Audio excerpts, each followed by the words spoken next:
Hello बच्चों, कैसे हैं आप? उम्मीद करती हूँ आप बढ़िया और एकदम मज़े में होंगे, खुश होंगे और अपनी लाइफ को एंजॉय कर रहे होंगे।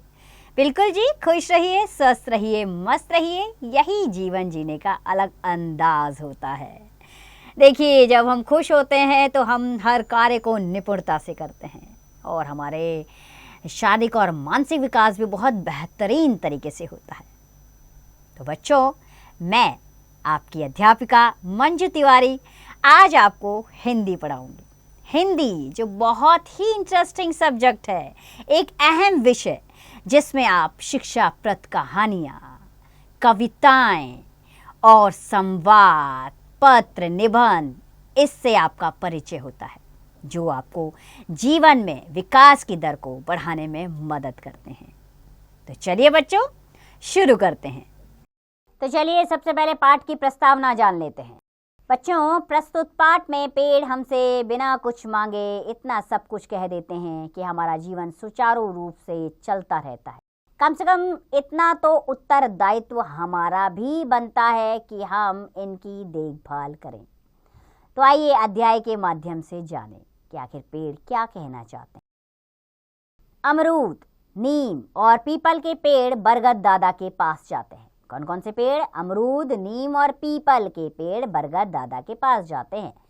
तीनों पेड़, बरगद दादा प्रणाम, बरगद प्रणाम, खुश रहो, खूब फलो फूलो। तीनों पेड़, दादा आप हमें फलने फूलने का आशीर्वाद दे रहे हैं। बरगद, हाँ, मैं तुम्हें दीर्घायु वाला देखना चाहता हूँ। नीम, पर दादा ये कैसे संभव है? बरगद, क्यों? अमरूद, दादा हमारा जीवन तो संकट में है। बरगद, संकट? कैसा संकट? पीपल, दादा क्या आप नहीं जानते कि आजकल पेड़ों को कितनी तेजी से काटा जा रहा है? बरगद, हाँ, ऐसा सुना तो मैंने भी है। नीम, यदि यही हाल रहा तो हमारा तो वंश ही समाप्त हो जाएगा। बरगद, नहीं, ऐसा कभी नहीं हो पाएगा। अमरूद, परंतु ऐसा हो रहा है दादा। बरगद, इस देश के लोगों को क्या हो गया है? इस देश में तो वृक्षों की, क्या लिखा है? बरगद, इस देश के लोगों को क्या हो गया है? इस देश में तो वृक्षों को देवता मानकर पूजा जाता था। पीपल, आप ठीक कहते हैं दादा, स्त्रियां तो मेरी बहुत पूजा करती हैं। अमरूद, मैं तो लोगों को खाने के लिए मीठे मीठे अमरूद देता हूँ, फिर भी लोग हमें काटते हैं, क्यों? नीम, मुझसे भी लोग बहुत लाभ उठाते हैं। मेरी टहनियों को तोड़कर दातून से अपने दांत साफ करते हैं, मेरी निबोरियों से तेल निकालकर नीम साबुन बनाते हैं, इससे नहाकर त्वचा की रक्षा करते हैं। बरगद, तुम्हारी बातें तो ठीक हैं, अब कोई ना कोई समाधान तो निकालना होगा। तभी एक बंदर और चिड़िया का प्रवेश होता है।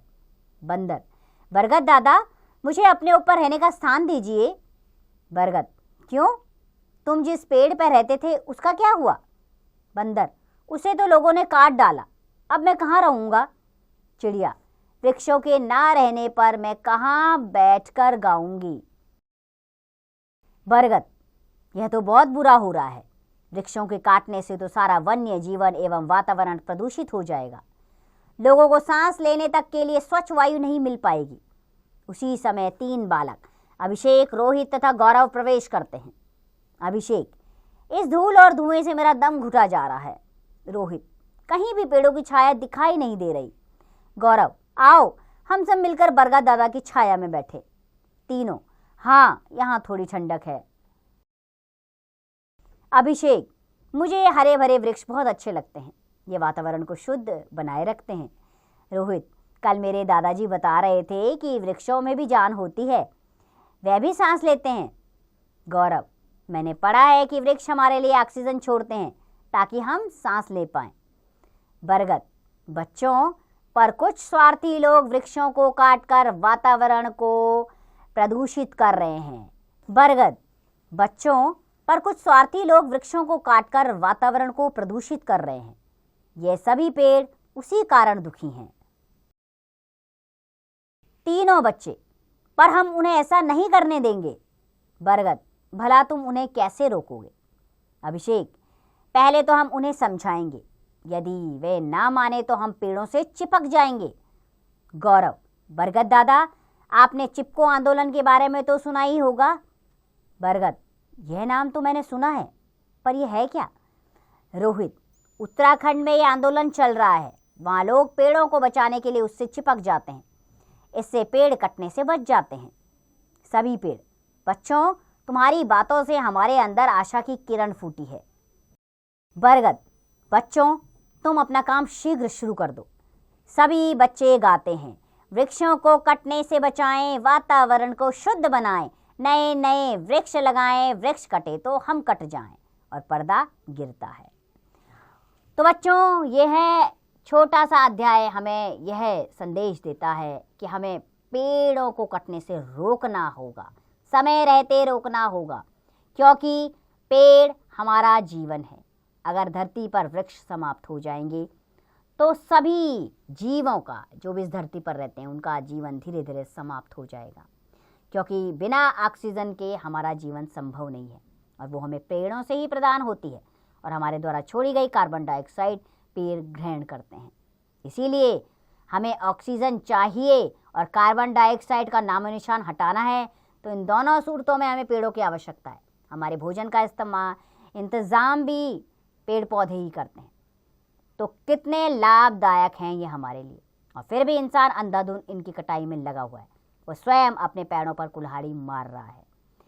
बच्चों, हम सबको, सभी लोगों को इस दिशा में जागरूक करना होगा, समझाना होगा कि पेड़ों को कटने से रोकना है और नए पेड़ पौधों का निर्माण करके उन्हें विशालकाय वृक्ष में तब्दील करना है। ये कार्य कल परसों नहीं, आज नहीं, अभी से शुरू करना है। देर ना होने पाए, ताकि हम बहुत से जीवों की रक्षा कर पाएं। तो यही संदेश इस पाठ के माध्यम से दिया गया है।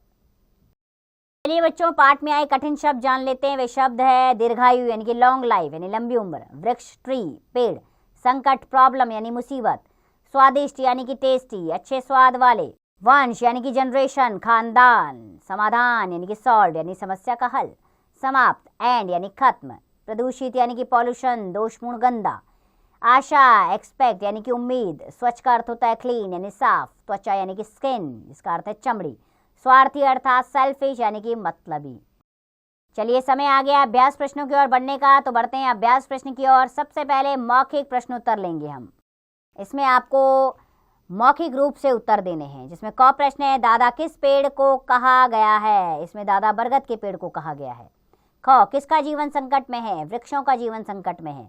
ग नीम की साबुन कैसे बनती है, नीम की साबुन निम्बोरी का तेल निकालकर बनती है। चलिए लिखित प्रश्नोत्तर पर आ जाते हैं अब।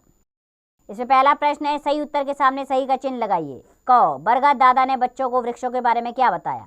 और वृक्षों में भी जान होती है। ब वृक्ष सांस लेते हैं। सौ ये सभी। द इनमें से कोई नहीं। तो सही विकल्प है सौ ये सभी।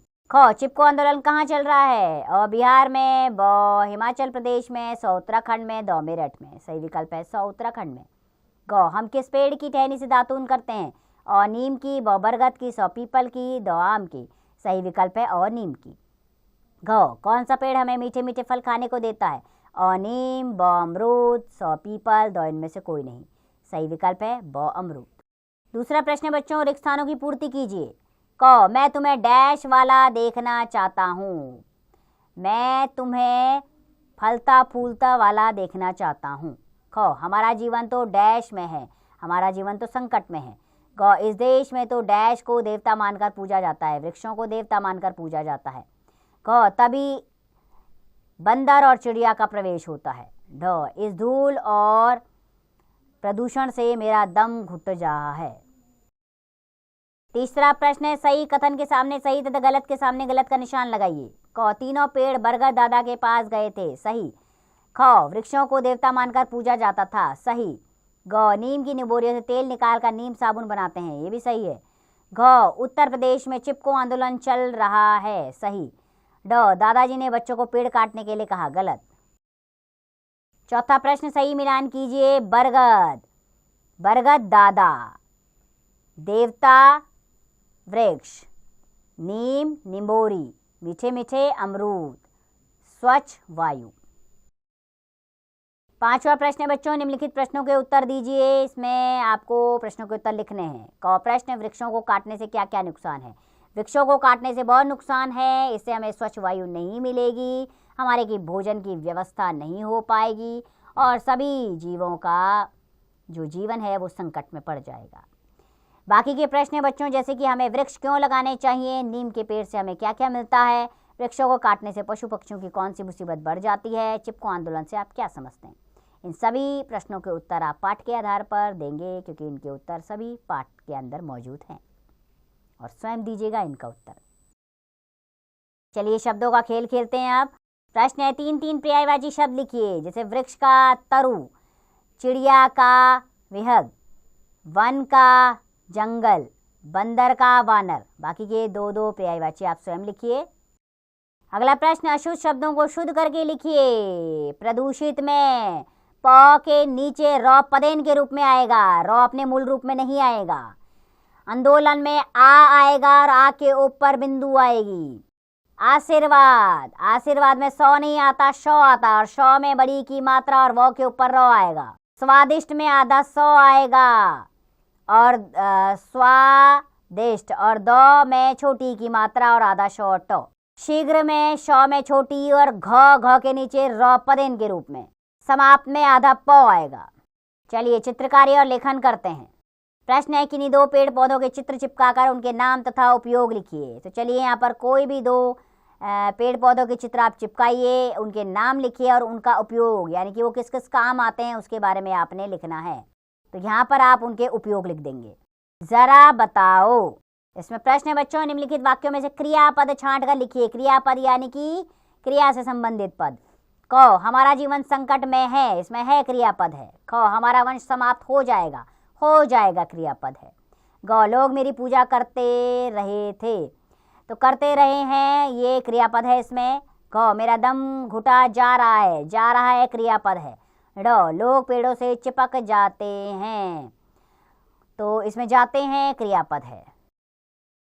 चलिए झटपट कहिए। इसमें प्रश्न है, अपने घर के आसपास के पेड़ों के नाम तथा उनकी पत्तियों की आकृति में अंतर बताइए। पत्तियों को सुखाकर स्क्रैप बुक में चिपकाइए, ये भी बहुत अच्छा कार्य है। आप स्क्रैप बुक में चिपका पर उनका कलर भी कर सकते हैं, ठीक है, तो ये कार्य जरूर कीजिएगा। खोजे और जाने, वृक्षों का हमारे जीवन में क्या महत्व है, इस विषय पर अपने विचार लिखिए। तो इसमें अपने विचार लिखिए। आप समझ गए होंगे इस पाठ के आधार पर कि वृक्ष हमारे लिए कितने महत्वपूर्ण हैं। वो हमारी सारी ज़रूरतें पूरी करते हैं, स्वच्छ वायु देते हैं, हमारे लिए आहार का प्रबंध करते हैं और जीव जंतुओं के लिए वो आश्रय का स्थान है, हमें छाया प्रदान करते हैं। इस प्रकार अनेक लाभ है और उन लाभों के बारे में आपने यहाँ पर लिखना है। चलिए पाठ के सारांश पर आ जाते हैं। तो बच्चों, हमें वृक्षों के लाभ स्वयं भी समझने हैं और लोगों को भी समझाने हैं और स्वयं को और लोगों को प्रेरित करना है कि वृक्षों को कटने से रोकना होगा। जिस प्रकार उत्तराखंड के लोगों ने चिपको आंदोलन चलाकर वहां असंख्य पेड़ों की रक्षा की है, उसी प्रकार इस प्रकार का आंदोलन हर जगह, हर प्रदेश, हर राज्य में चलाया जाना चाहिए, जिससे पेड़ों की रक्षा की जा सके, क्योंकि पेड़ सुरक्षित रहेंगे तभी हम सुरक्षित रह पाएंगे। तो इस संदेश को आप जन जन तक पहुंचाइए। खुश रहिए, स्वस्थ रहिए, मस्त रहिए और इस पाठ का अभ्यास करते रहिए। बच्चों, मुझे पूरी उम्मीद है कि आपको ये अध्याय बहुत अच्छे से समझ में आया होगा और पसंद आया होगा। इसी उम्मीद के साथ कि आप इस अध्याय का अभ्यास कार्य जारी रखेंगे। खुश रहिए, स्वस्थ रहिए, मस्त रहिए और इस पाठ का अभ्यास कार्य करते रहिए।